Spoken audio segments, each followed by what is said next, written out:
Какой прыжок был самый опасный? На создание какого видео ты потратил наибольшее количество денег? Они выделили $300 тысяч для этого проекта. Вы говорите на русском? Я понимаю немного, по-английски лучше. 3 главных вещи в создании видео. Я против наркотика. Как добиться популярности в Инстаграме? Если этого нет, то нет смысла и съемок. Если ты занимаешься чем-то, что не приносит тебе удовольствия, чем ты не горишь, то это все зря.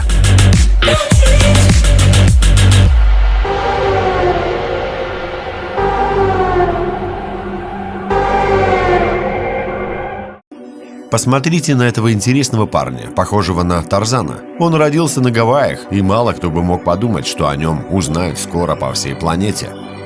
Это Джей Альварес, фотограф, спортсмен-экстремал и модель. Его фотографии и видеоролики призваны вдохновлять миллионы восторженных подписчиков на то, чтобы научиться брать от жизни все, что она дарит.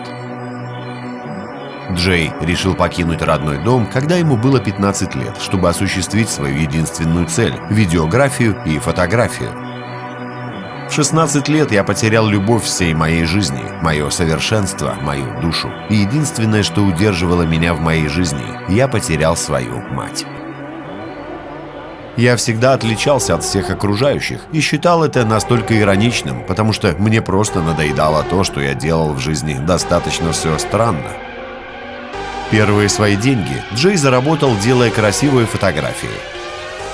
Благодаря своему упорству он начинает сниматься в различных фильмах в эпизодических ролях. Однажды его замечает известный фотограф и приглашает к себе на фотосессию. Так к Альваресу приходит известность. Он становится востребованным в модельном бизнесе, на его счету множество различных фотосессий и работ с известными брендами. Уже начиная с первого видео на своем YouTube-канале, он начал собирать миллионы просмотров. Даже не обладая большими суммами денег, но имея любовь и тягу к приключениям, можно сделать свою жизнь прекрасной.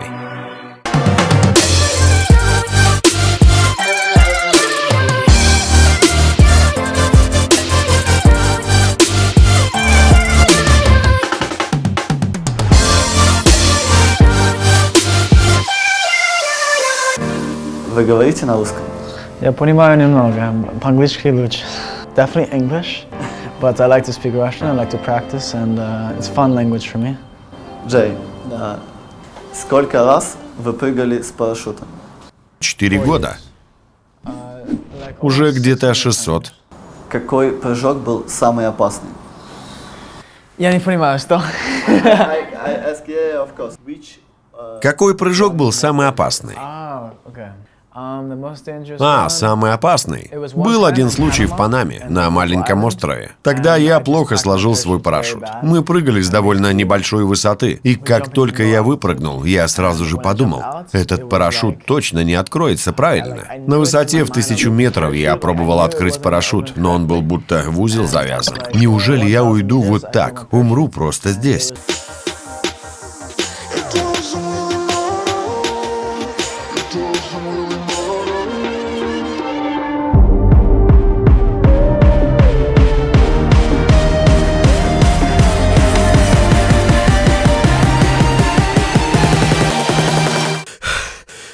Такая мысль была у меня в голове в тот момент. Я еще и падал спиной вниз.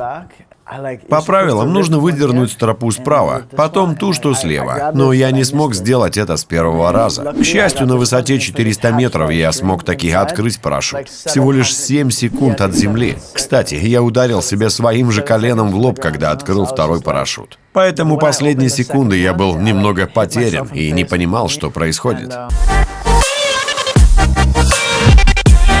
После приземления я буквально целовал и обнимал землю. Тот случай заставил меня задуматься о том, что безопасность превыше всего.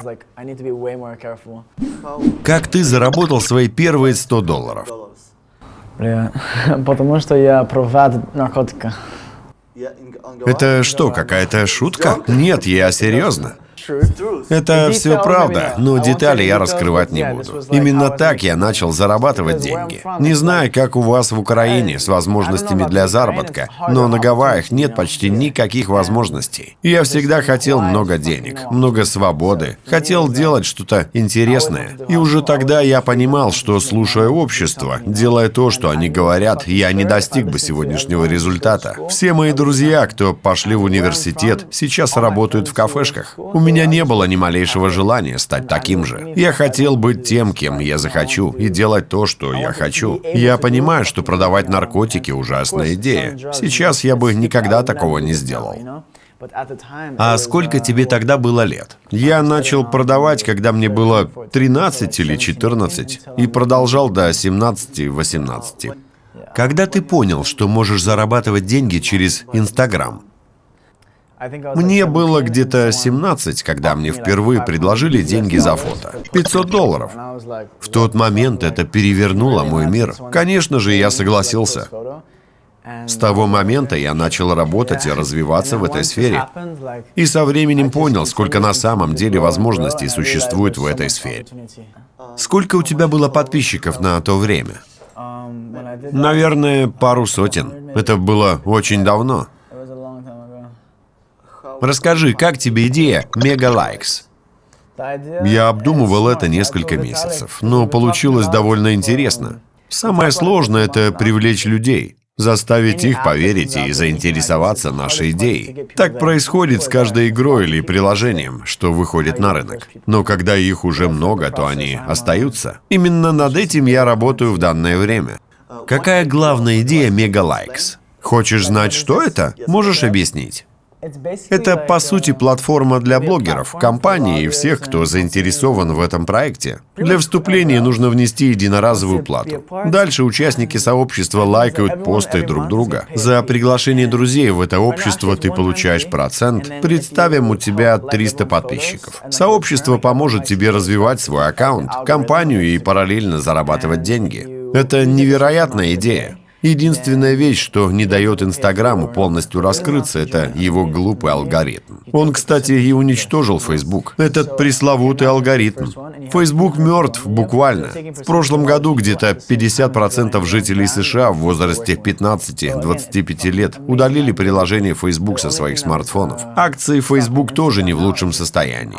Facebook купил Instagram. Представь, что этот алгоритм сделает скоро с Инстаграмом. Я понимаю, что это их идея, и они будут гнуть свою линию, но на сегодняшний момент Мега-лайк – довольно умный способ бороться с алгоритмом. Для людей, у которых 300-500 подписчиков, наше приложение станет мудрой инвестицией. Ты платишь один раз и получаешь доступ к сообществу, где все люди работают над одной задачей – продвижение и увеличение охвата своих профилей. Они лайкают твои посты, ты их. Все профили участников этого сообщества будто опыляются лайками и подписчиками. Это переплетение людей, подписчиков и всего-всего. Позволяет людям масштабировать свои аккаунты, просто находясь в нашем сообществе. Для людей с небольшим количеством читателей это невероятно мудрый шаг. Когда ты понял, что стал известным? Всегда ненавидел этот вопрос. Он такой странный для меня почему-то. Для меня важно иметь возможность вдохновлять людей, направлять, заставлять их просыпаться и начинать жить полной жизнью. Когда люди начали узнавать тебя на улице и просить сфотографироваться, сколько тебе было?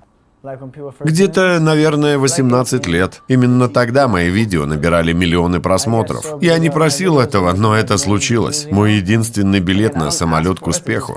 Понятия не имею, что бы я делал, если бы со мной все это не случилось. Наверное, продолжал бы нелегальный путь. А расскажи, какое видео первым набрало кучу просмотров? Ну, первый миллион, например. Я выставил видео с названием «Джей в Dream World», что просто показывало мою жизнь на Гавайях. Это было похоже на видео в стиле Саши Тихомирова. Мы вместе его сняли. В то время никто ничего похожего еще не делал. В нужное время, в нужном месте, с нужным человеком. Именно так бы я описал все, что случилось тогда. Опиши свой обычный день. Ну, вообще, он состоит из случайностей и импровизации. Если я на Гавайях, то первое, что я делаю, это проверяю волны. Если они хороши, тогда серфинг занимает весь день, независимо от планов, ну и так далее. Если же нет волн, прибоя, то я погружаюсь в процесс раздумий. Ищу идеи, придумываю планы. Может, пойду заниматься скайдайвингом, если позволяет погода. Может, скейтбординг или что-то подобное. Я стараюсь всегда активно проводить время. Но такой план только когда я на Гавайях. А это 4 месяца в год. Но когда я в Калифорнии, то все время уходит на работу, встречи, путешествия, все вперемешку. Но главный план на любой день – хорошо провести время. Как популярность влияет на личные отношения? Как это на меня влияет? Именно. Она делает многие вещи куда более проще. Я не вру, это для меня действительно так. Когда ты популярен, ты нравишься людям с разных причин. Из-за внешности или из-за того, что у тебя есть. Я не слабый духом человек. Я не нуждаюсь в одобрении других людей, общества. Если человек добр со мной, потому что он хочет чего-то от меня, то я приму его доброту, но буду осторожен. Если девушка мила со мной из-за моей популярности, я отвечу ей добром. Но не откроюсь полностью никогда. Не скажу, что предпочитаю славу и известность, но это мой единственный шанс стать свободным. Если бы не это, я бы до сих пор сидел на Гавайях и занимался чем-то нелегальным. Это мой билет в страну миллионеров. Билет на самолет, что покажет мне весь мир. Мой шанс сделать то, что я хочу. Джей, а какой у тебя план на ближайшие 2 года? Сейчас я работаю над созданием вирусных видеороликов. У меня 4-5 видео с гениальным посылом и идеями. Хоть они и ужасно дорогие, по $150 тысяч за видео, но в них то, что люди не смогут скопировать никогда. Мой мозг – моя самая большая сила. Я могу создать идею, которые не придут в голову никому. Это моя главная сфера деятельности на данный момент. И еще одна сфера, в которой я провожу много времени, это помощь и направление моего поколения. Я помогаю им понять и осознать, кто они есть на самом деле. Если человек понимает себя, то он способен справиться с проблемами, переживаниями, страхами и сфокусироваться на движении вперед. Для этой цели я хочу использовать мегалайки. При корректном использовании это способ обеспечить себе финансовую свободу. Как только ты достигнешь этой цели, твоя жизнь изменится до неузнаваемости. Ты получишь возможность стать кем захочешь, вести себя как захочешь. Просто станешь самим собой. Таков мир, в котором мы живем. Какое оборудование ты обычно используешь для съемки своих видео? Да почти все подряд. GoPro, камеры от Canon, Panasonic и еще куча всего. Что ты использовал в своем последнем видео? Мы снимали на Canon 1DX. Какой объектив? И макро, и 15 мм, и 16-35 мм. Всегда разные. Но обычно это все от Canon. Они наиболее реалистично передают цвета. Назови 2 места для создания видеороликов. 2 лучших места? Да, 2 места, где ты снял лучшие видео. Скорее всего, это Дубай и Гавайи. Дубай очень дорогое место, но если найти спонсора, то все будет замечательно. А Гавайи — это просто мой дом. Именно поэтому я считаю, что там невероятно круто снимать видео. На создание какого видео ты потратил наибольшее количество денег? Мое видео с Дубая. Но деньги на него мне дало правительство Дубая. Ты шутишь? Я серьезно. Они выделили $300 тысяч для этого проекта. Я не поверил своим глазам с первого раза. Это было невероятно много денег для меня тогда. Но только проживание забрало половину этой суммы. Весь скайдайвинг стоил $30-40 тысяч. Но опять же, это Дубай. Для этого места это вообще не деньги. Какая часть видео из Дубая стоила больше всего? Если не учитывать дом, то скайдайвинг забрал больше всего денег. Была одна сцена с 2 ребятами, одетыми в костюмы крылья. Я летел на одном, а мой друг на другом. Каждому пришлось платить по $2000 за день. Еще платить за аренду самолета. 5 дней и 30-40 тысяч пошло только на эту сцену. А сколько бы стоило снять видео для меня или любого другого человека, например? Если бы я продюсировал это видео? Именно так. Или ты таким не занимаешься? Я работаю на один бренд, участвую в рекламах, но не на одного человека. У меня либо средний бюджет, либо очень большой бюджет. Все зависит от задач. Минимальный бюджет, с которым ты готов работать. 4-5 тысяч долларов. 3 главных вещи в создании видео. Энергия. Для съемки нужна энергия. Хорошая команда и друг, с которым вы вместе искренне верите в одну идею. Если этого нет, то нет смысла и съемок. Второе – финансовая свобода. Это упрощает все до невозможности. Вряд ли у тебя получится сделать что-то моего масштаба с 300 долларов в кармане. Последнее – забить на мнение других. Когда я объясняю свои идеи людям, мне часто говорят, что никто не захочет смотреть это. Но когда готовое видео попадает в сеть, то оно набирает сотни тысяч просмотров. Если бы я всех слушал, этого бы не было. Мне все равно, что об этом думает моя семья, моя школа, моя страна. Я следую своей интуиции. Всегда. Это, наверное, самое важное в этом деле. У тебя очень много подписчиков в Инстаграме. Дай нашим зрителям 3 совета о том, как добиться популярности в Инстаграме. Первое, что нужно знать, это проблема алгоритма. Раньше было куда проще стать популярным в Инстаграме. Мегалайки – мудрый ход в решении этой проблемы. Это группа людей, направленная на достижение одной цели. Второе, нужен качественный контент. Никому не интересны скучные посты. Прошу заметить, я не являюсь экспертом в данной сфере. Я случайно попал в это все. Я не планировал это. Это просто случилось. И третье, постоянство. Нужно постоянно постить качественные вещи, работать, заставлять себя ломать свои лимиты. Какие действия в Инстаграме дают тебе самые большие результаты?